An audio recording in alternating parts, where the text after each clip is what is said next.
And then, of course, this is the consolidation thing. Time and effort to pass the DipIFR exam. Now, that's very important. People, like, before you take up a challenge or you plan something to do, you need to somehow quantify it, that what am I supposed to do? What is the recipe for success? What should I do to make sure that I will pass the exam? It's not that you go to exam and then you say, let's see what happens, or keep the fingers crossed and I'm not sure what will happen. It's not that you are tossing a coin and you say, let's see what happens, or you are rolling a dice and then you say, okay, I pray that six will come. It's not like this. You have to plan it accordingly. And in order to plan, you need to understand the task. So, total time 140 to 160 hours, or you can consider 160 to 180 hours.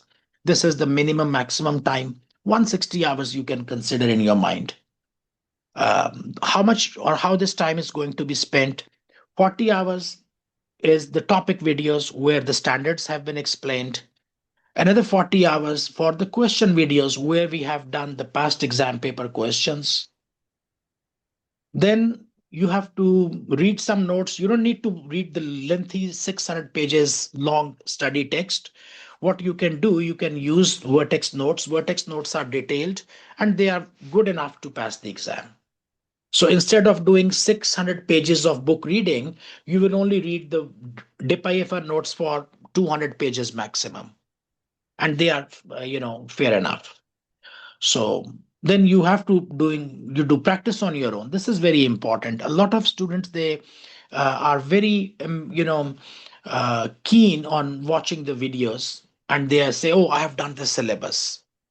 If you only watch my topic videos or my question videos, you probably are going to fail.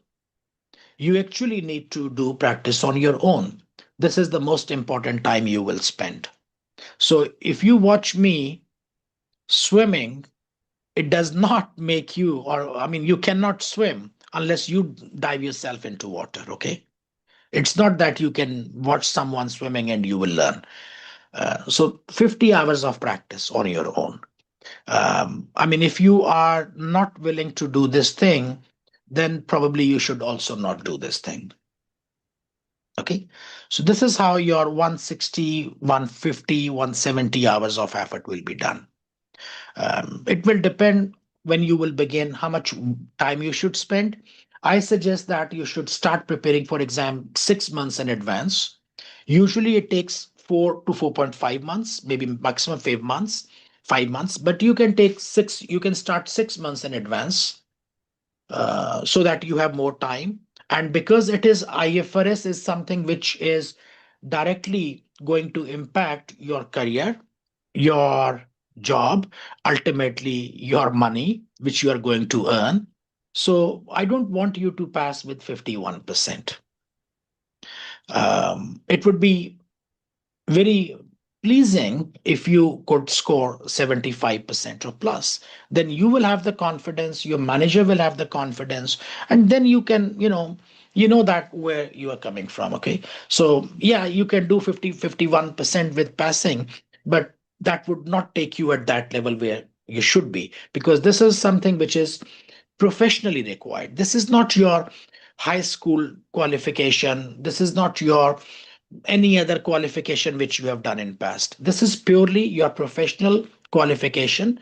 The knowledge in this area will directly impact or affect your professional growth or career. So a higher score means a better knowledge. Okay. So try to score well and try to score good.